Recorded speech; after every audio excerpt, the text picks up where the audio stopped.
Bom, mas o negócio é o seguinte, a gente vai para um tema agora super importante que eu acho que a gente pode discutir dentro dessa especialidade, que é a nossa ideia, mas que ele também pode caminhar para outros momentos e te ajudar nessa questão psicológica, inclusive envolvendo a ansiedade. Então a gente convidou hoje mais uma vez o Dr. Lister Salgueiro, que é ginecologista especialista em reprodução humana. Bem-vindo.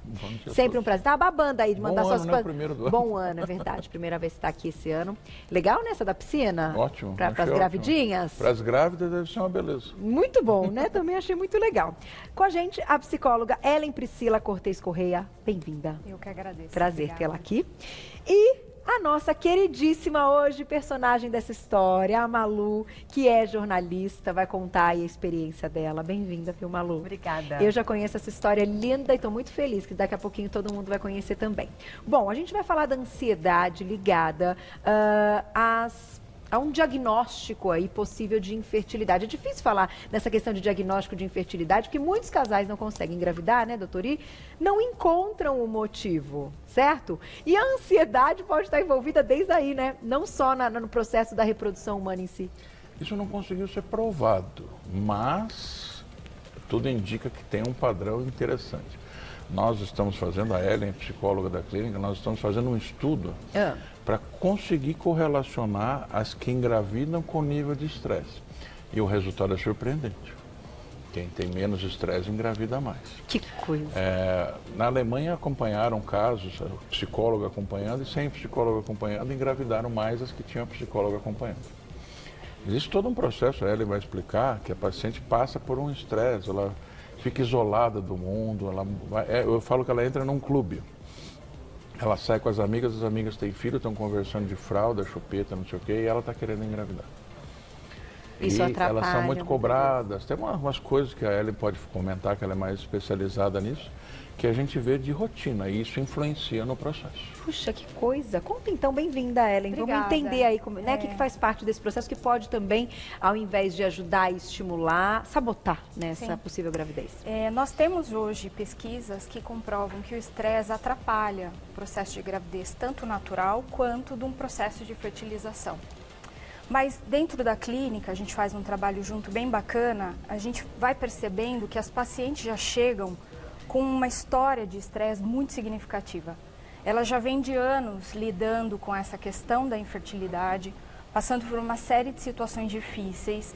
Então a gente já espera receber essa paciente com algum estresse.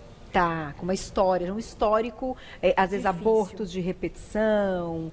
E sem diagnóstico, como você disse, achei perfeito sua fala, porque muitas pacientes chegam até a clínica depois de anos tentando engravidar sem um diagnóstico da sua infertilidade. É tão importante quando ela descobre, o doutor acaba com a sua experiência, o seu tempo de trabalho, conseguindo identificar o real motivo. Isso faz tão bem para elas, né? Porque que eliminam o estresse do não saber e que pode ajudar. Sem dúvida. Olha, então vamos ouvir a história da Malu, porque ela tem uma história linda, tem umas fotos para mostrar aí para vocês.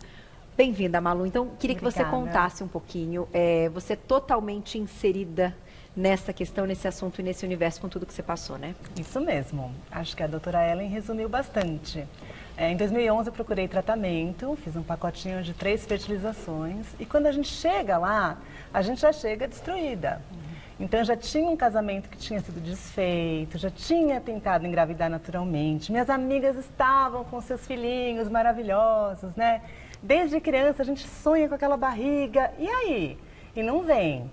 Daí você casa de novo e não vem. Aí você chega na clínica, você já está realmente destroçada, destruída, né? Ela resumiu bem. E aí você passou, então, pelo processo da reprodução. Eu fiz um pacotinho de 3 fertilizações que eu já desconfiava que para mim ia ser difícil, porque eu tinha endometriose. Esse, no caso, era um diagnóstico. Era um diagnóstico que aconteceu aí, no fato de quero ser mãe agora. Tá. Então vai ser difícil, vamos lá. Então eu fiz esse pacote de 3 fertilizações e acabaram não dando certo. Então é um aborto, não dá certo. E você vai se reconstruindo a cada não. Por isso que eu acho que o apoio psicológico é super importante. Pois é, agora, desculpa te interromper, mas é que o seu caso, que coisa, né? A gente tem casos de sucesso, o doutor trabalha com isso há muitos anos, especialista em reprodução humana, e algumas histórias que, mesmo com todo o apoio ou com outras questões envolvidas e com o processo de fertilização, não resultam ali naquele momento, naquela expectativa que a mulher estava tendo. Porém, você fez um desfecho diferente na questão da expectativa. Você não foi mãe biológica, mas dá uma olhada na família que ela construiu. Coisa mais linda é essa foto, gente. Presta atenção. Essas daí são as pimpolinhas. Eu conheço uma delas. Gente, a Malu adotou 3 irmãs. Elas são irmãs de sangue. Sim. Olha que história, olha, me arrepia. Tem quanto tempo? Conta pra gente, porque tenho certeza que vai chegar pergunta pra você aí de mulheres que estão nessa. Elas estão conosco há 2 anos. Então, assim, eu entrei na fila da adoção, porque é uma fila, um processo também complexo. É verdade. Aí eu entrei nessa fila e fiz o pacote de 3 fertilizações. Eu acho isso muito simbólico, porque assim, as fertilizações não deram certo, porém... Ai, me arrepia. Chegaram essas 3 irmãs, que não era um fato assim, olha, eu quero adotar 3. Não, você quer adotar uma. De repente, olha, tem essas 3. A vida te coloca. Eu acho assim, quando a gente se abre para a vida, então assim, você vai lá, eu vou fazer minha fertilização. Vá, busque, tente, pague para ver, junte suas economias ou vá na adoção, se exponha. Faça o que o coração mandar, né? Faz o que você tiver que fazer, porque é um sonho, ele não deve ser deixado de lado. Eu acho que as pessoas têm tanto medo de não conseguirem que elas já desistem antes. Pois é. E a questão do estresse, nesse ponto também é algo interessante e eu queria ouvir vocês dois, por quê? Às vezes, muitas vezes, após uma adoção, a mulher descobre uma gravidez, doutor, sem ter feito nada, olha, me arrepia também, mas já ouvimos casos Quem desses. sabe relaxou, né? Então. O estresse que estava levando ela à ansiedade, a gente brinca entre aspas, né? As pacientes são muito cobradas, então elas ficam estressadas. A Ellen, às vezes ela tem que chegar e falar, doutor, cuidado com esta paciente que ela está fora do padrão normal. Hoje não está, entendi. Tem paciente com tendências até de depressão, suicida por causa disso. Eu acredito. Então, a gente tenta ver, mas assim, existe uma reação da paciente à infertilidade que é interessante. Primeiro, a negação. Assim, não é possível, eu não tenho nada, nunca tive problema. Segundo é por quê? Por que a mulher debaixo da ponte lá tem 11 filhos e eu não consigo ter, se eu tenho tudo que eu preciso? Terceiro, será? É o que ela falou, ela passa em médicos, de repente eu descubro alguma coisa que o outro não viu. Quarto, barganha. Já vi ajoelhar no milho, deitar na pirâmide, rezar 7.000 ave-marias para tentar. E a fase final, que é a resolução que a Malu acabou de falar. Você partir para a resolução do problema. Vamos então ver o que acontece. Vamos então ver o que acontece. Então, às vezes você resolveu, entre aspas, adotando uma criança, e você tem. Mas eu também tenho uma paciente que tem 2 meninos adotivos, são a coisa mais linda do mundo, podiam ser modelos dos meninos, e ela queria a dela. E ela conseguiu ter a dela também. E formou um trio. Tem as várias facetas disso. Várias. E, gente, cada vez tenho mais certeza disso. Mãe é quem dá amor. Amor. Sim, gente, sim. nós estamos precisando no mundo, até me emociona, de amor. Mãe é que dá amor. Mas antes de eu me emocionar, quero te ouvir, Ellen, numa questão. Eu li, não tem muito tempo, a respeito da meditação, da yoga e de algumas propostas hoje que estão cada vez mais sendo comentadas e que podem ajudar nessa questão não só da ansiedade e do estresse, mas de um autoconhecimento. Como é que você trabalha com isso dentro da sua área? Tá. Quando a gente recebe a paciente na clínica, a gente já entende que ela chega com algum grau de estresse. O trabalho que a gente vem fazendo é de tentar identificar esse estresse para entender qual é o tamanho da gravidade desse estresse. Quando, em média, temos a maior parte das nossas pacientes estão ali numa situação moderada. Então, elas chegam, a gente pode pensar que uma pessoa que chega até a fertilização, de uma história de infertilidade, já vem com traumas e situações muito difíceis, como a Malu comentou, mas em geral elas trazem algum prejuízo na sua vida.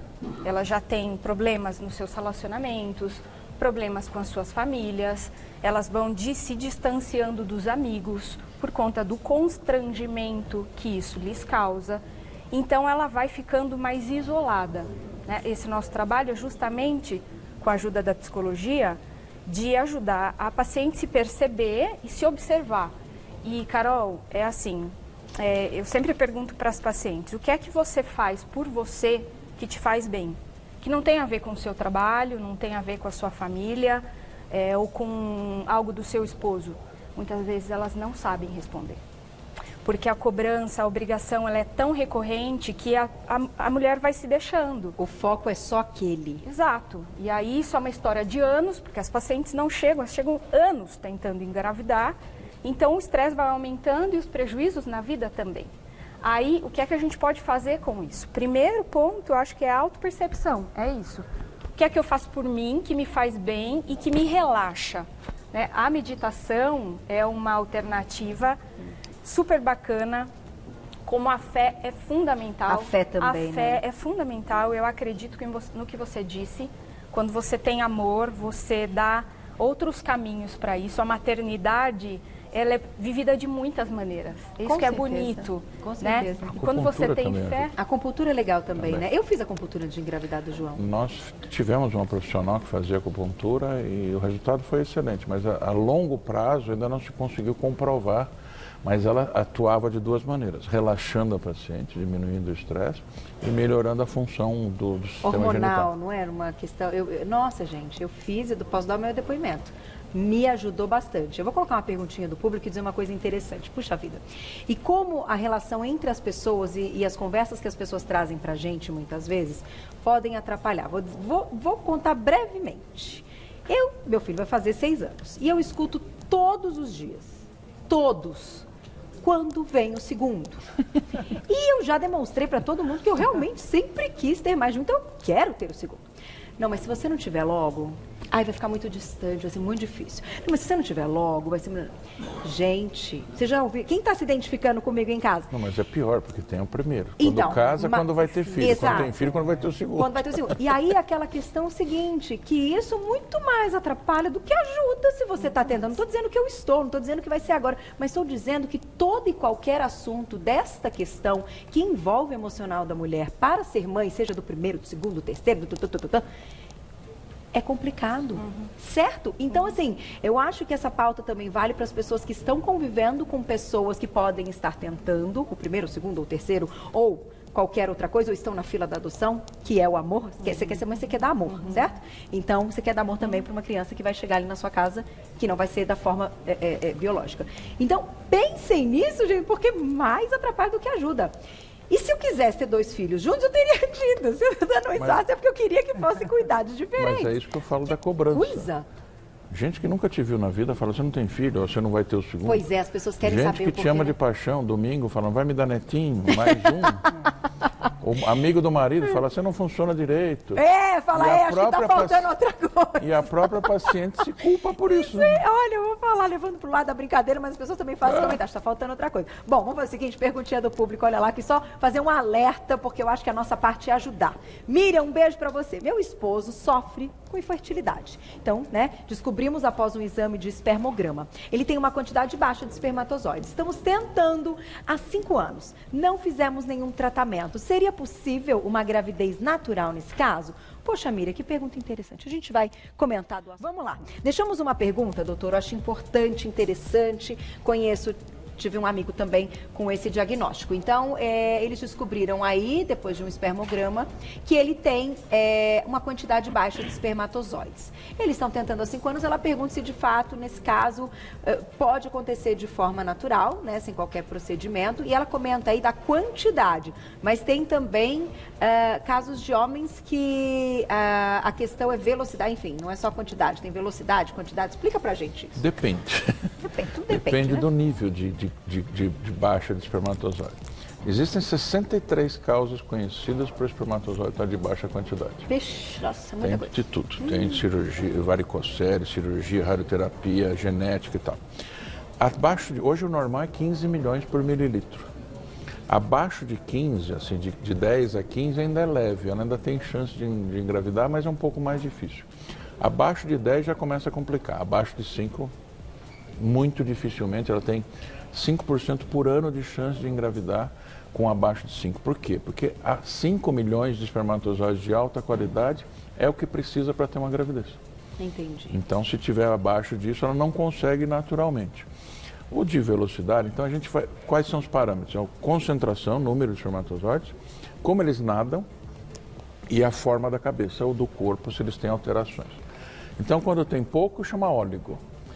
Asteno, quando tem a baixa motilidade, e térato, quando tem a baixa alteração de formato de cabeça. Ele é mal formado, digamos assim. O espermatozoide. Então, isso tudo a gente vê no espermograma e dá um diagnóstico e tenta descobrir por que tem. Algumas coisas têm tratamento, outras não.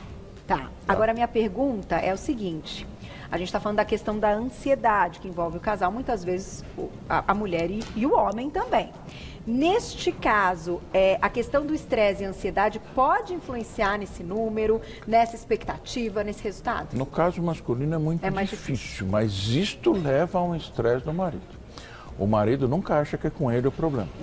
Eu tive um casal de árabes que o cara falava que a mulher era seca, porque ela não conseguia engravidar. No final era ele que não tinha espermatozoide. Entendeu? Então tem. Hoje a gente ainda tem tabus masculinos. Eles se envergonham de colher o espermograma. Às vezes trava tudo lá e não funciona o processo. Olha isso. Tá? Porque eles também, na hora da pressão, eles sentem a pressão. Então, isso leva a uma ansiedade. Tá. Por quê? Se confundia antigamente impotência com infertilidade. São coisas Porque tem diferentes. juridicamente impotência coeúnde e impotência generante. Generante seria a impotência de produzir espermatozoide e coeúnde de manter a ereção. Entendi. Então, muita gente ainda confunde isso.